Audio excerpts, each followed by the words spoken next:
আসসালামু আলাইকুম। সবাই কেমন আছেন? আশা করি সবাই ভালো আছেন। আজ আপনাদের জন্য নিয়ে এসেছি গল্পের ৩য় পর্ব। আশা করি গল্পটি আপনাদের ভালো লাগবে। তাহলে চলুন শুরু করা যাক। তারপরও নিজেকে ছাড়ানোর চেষ্টা করে যাচ্ছে, কিন্তু পারছে না। হঠাৎ নীরা কান্না করতে করতে চেঁচিয়ে বলে, আমি আর পারছি না, দয়া করে আমাকে ছেড়ে দিন। তা না হলে একেবারে মেরে ফেলুন। এভাবে ধুকে ধুকে মরার চেয়ে একেবারে মরে যাই, তাই ভালো হবে। একথা শোনার সাথে সাথে আমার সম্বিত ফিরে। নীরার দিকে তাকিয়ে আমার হোঁশ উড়ে যায়। আমার ছোট ছোট কামড়ে নীরার বুকে গলায় হালকা হালকা দাগ বয়ে গেছে। ফর্সা শরীর হওয়ার কারণে দাগগুলো স্পষ্টভাবে লাল হয়ে দেখা যাচ্ছে। নীরা কান্না করতে করতে চোখ ফুলিয়ে ফেলেছে। এই আমি রাগের মাথায় কি করে ফেলেছি। ওর দিকে তাকিয়ে আমার মায়া হলো। হঠাৎ করে যেন সব রাগ কোথায় উধাও হয়ে গেল। আমি সাথে সাথে তাকে ছেড়ে দেই। নীরা আবার বলে, আপনার মতো এত নীচ মানুষ আমি জীবনে দেখিনি। আপনার চাওয়া এটাই তো না? আমার শরীর, এই বলে বুক থেকে আঁচল সরিয়ে বলে, নিন, যত ইচ্ছে পূরণ করে নিন। আমি আর আপনার এই ভালোবাসা নামক টর্চার নিতে পারছি না।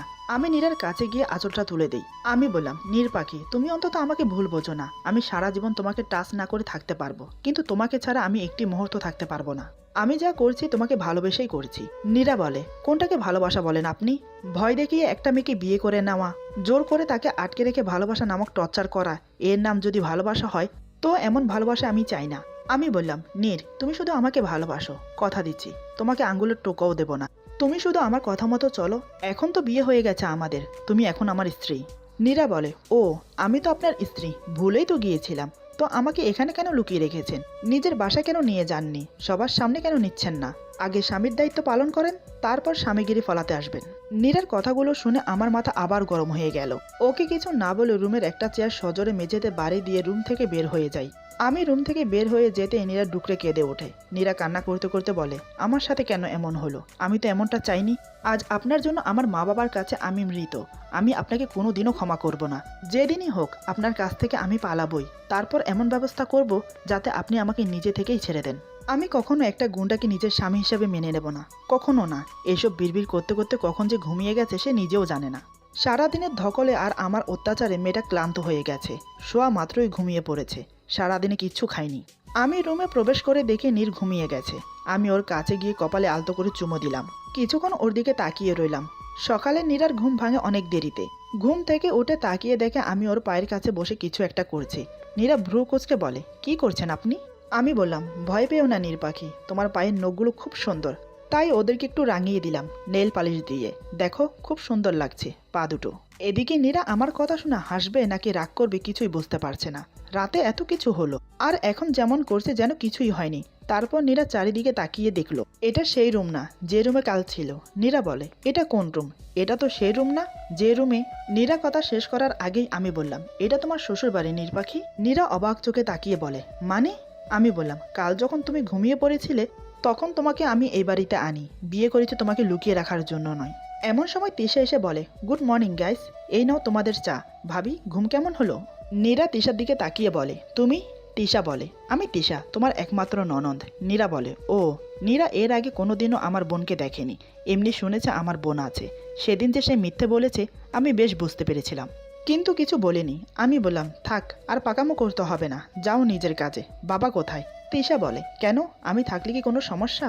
বাবাই তো সে সকালেই বেরিয়ে গেছে, আর সন্ধ্যায় তোমাকে বাসায় থাকতে বলেছে, জরুরি কথা বলবে। নীরার হঠাৎ মনে পড়লো, কাল তো সে ঘুমিয়ে পড়েছিল, তাহলে এখানে কিভাবে এলো? নীরা বলে, কাল আপনি আমাকে কিভাবে এনেছেন?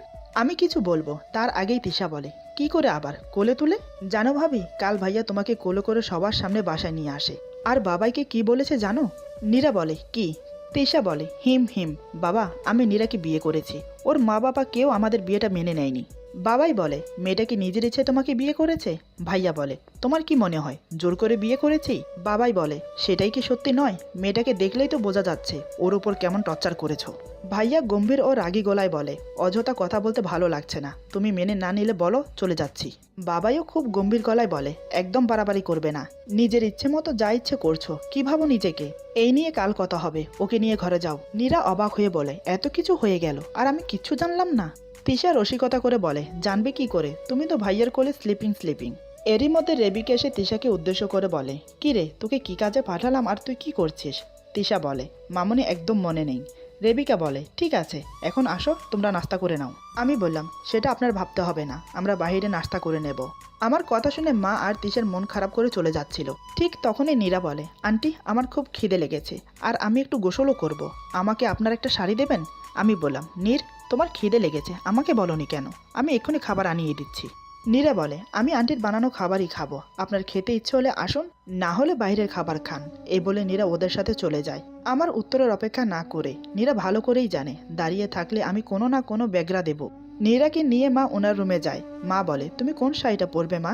এখান থেকে পছন্দ করে নাও। নীরা হঠাৎ মায়ের হাত ধরে বলে, আন্টি, আমি আপনার পায়ে পড়ছি। এই বলে আমার মায়ের পায়ে ধরে বলে, আমাকে এখান থেকে বের করে দিন, আমি এখানে থাকতে চাই না, আমি আমার মা বাবার কাছে ফিরে যাব। প্লিজ আন্টি, এটুকু উপকার করুন। মা বলে, আরে আরে কি করছো, ওঠো ওঠো বলছি। এই বলে ওকে উঠিয়ে দাঁড় করায়। নীরা বলে, আমি আপনার ছেলেকে বিয়ে করতে চাইনি, ও আমাকে জোর করে বিয়ে করেছে। বিশ্বাস করুন, আমি ওকে ভালোবাসি না, ও ভালোবাসার মূল্যই বোঝে না। মা বলে, এমন করে বলো না, জানো তো ওর মা মারা যাবার পর ছেলেটা একা থাকতে থাকতে বড্ড জেদি হয়ে গেছে। নীরা মায়ের মুখে এই কথা শুনে রীতিমতো অবাক হয়ে যায়। বিস্ফারিত চোখে তাকিয়ে বলে, তাহলে আপনি? মা বলে, হ্যাঁ, তুমি যা ভাবছো তাই।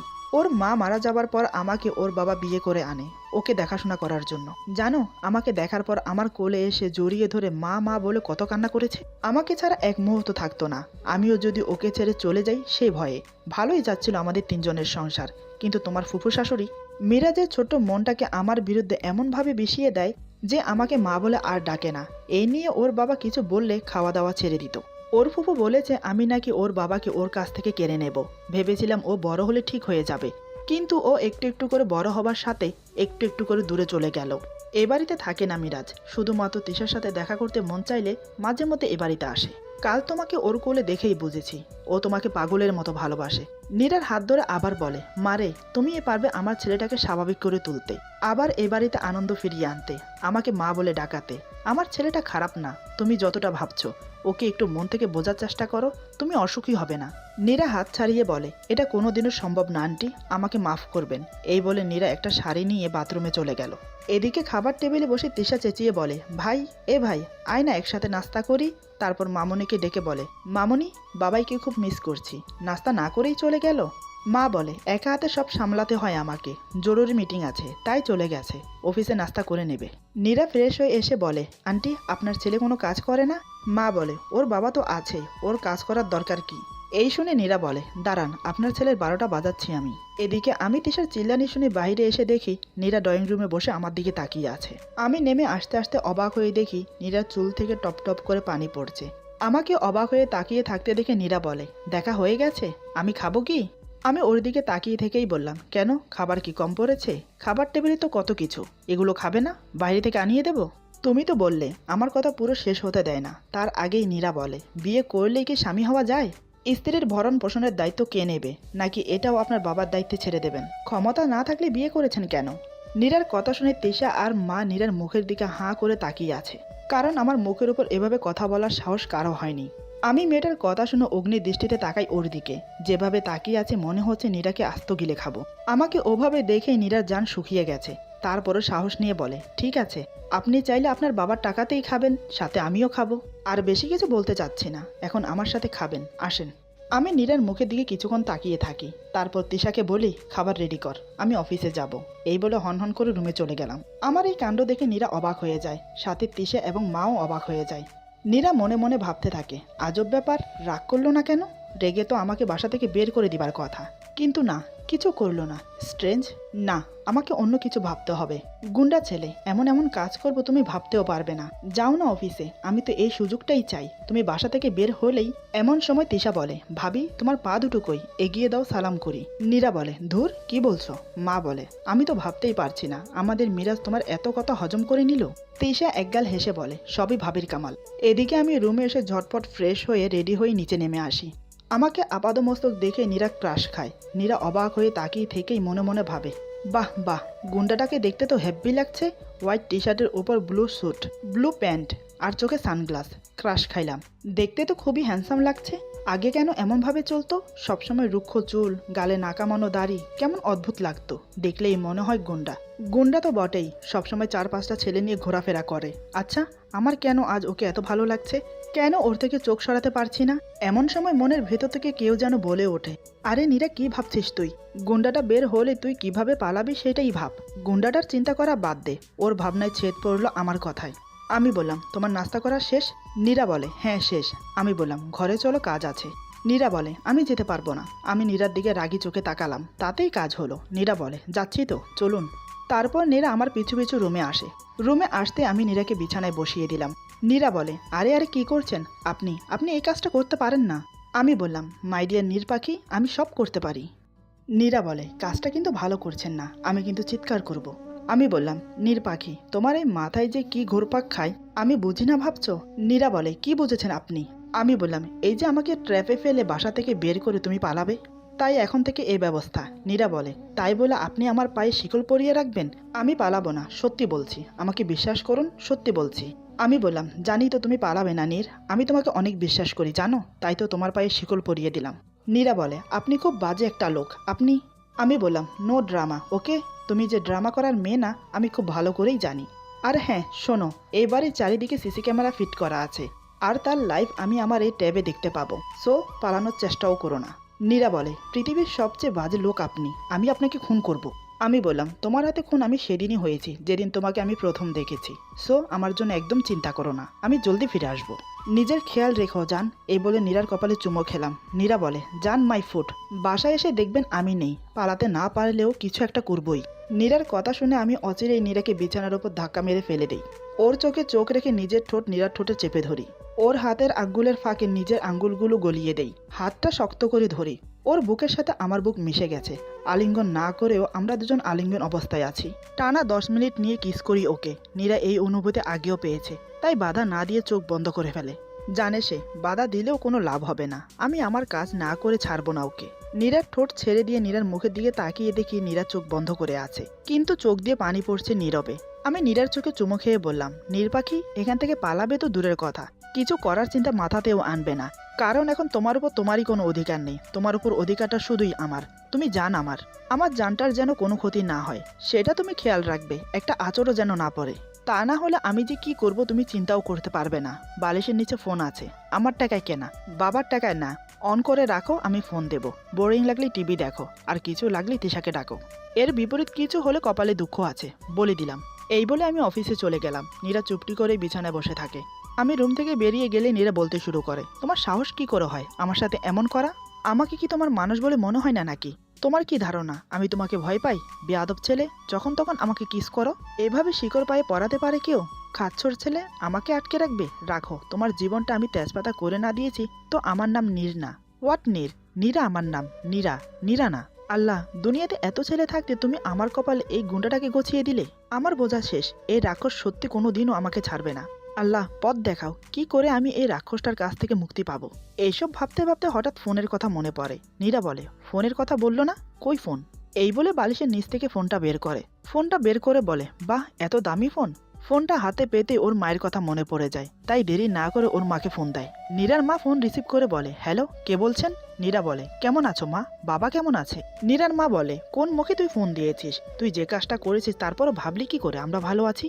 নীরা বলে, মা তুমি বিশ্বাস করো, আমি ইচ্ছে করে কিছু করিনি, আমাকে ব্ল্যাকমেল করে। তার আগে নীরার মা বলে, তাই বুঝি? তাহলে তুই কেন কাল ওখান থেকে ফিরে আসলি না, এসে আমাদের কাছে ক্ষমা চাইলি না? ওই ছেলেটার বাড়িতে কেন তুই এখনো? নীরা অবাক হয়ে বলে, আমি এখানে তোমাকে কে বলেছে?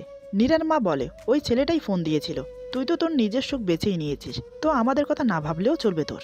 নীরা আরো অবাক হয়ে যায় আমি ওর মাকে ফোন দিয়েছি এটা শুনে। নীরা বলে, মিরাজ ফোন দিয়েছে? নীরার মা বলে, নাটক করবি না একদম। নীরা বলে, আমি কিছুই জানি না, তুমি বিশ্বাস করো মা, আমি বাবার সাথে কথা বলবো, বাবাকে ফোনটা দাও। নীরার মা ঝাঁঝালো কণ্ঠে বলে, চেষ্টাও করবি না, তোর বাবা অনেক কষ্ট পেয়েছে, পিয়াসের পরিবার নিহাত ভালো মানুষ, তাই অপমানটা করেনি তোর জন্য, শুধু তোর জন্য আমাদের মান সম্মান সব নষ্ট হয়ে গেছে। খবরদার, যদি আর একবার আমাকে ফোন দিয়েছিস তো তোর সাথে আমাদের কোনো সম্পর্ক নেই, আমাদের মেয়ে মরে গেছে। এই বলে ফোন কেটে দেয়। নীরা বলে, হ্যালো হ্যালো মা।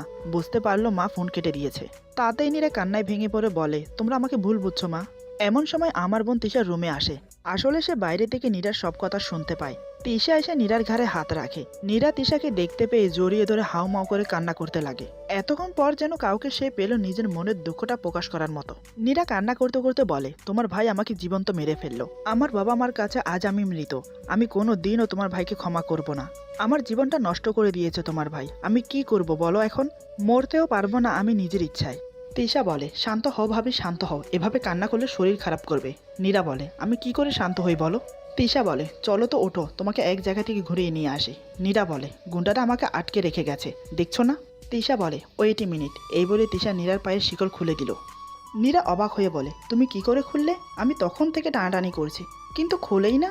তিশা খুব গর্বের সাথে বলে মিরাজের বোন আমি, ওর টেকনিক জানা আছে আমার, তুমিও জেনে যাবে আস্তে আস্তে। এখন চলো তাড়াতাড়ি, আবার এসে তোমাকে আটকে রাখবো, নয়তো তোমার সাথে সাথে আমাকেও মেরে ফেলবে। এই বলে নীরাকে নিয়ে তিশা ওদের বাড়ির পেছনে বাগানে আসে।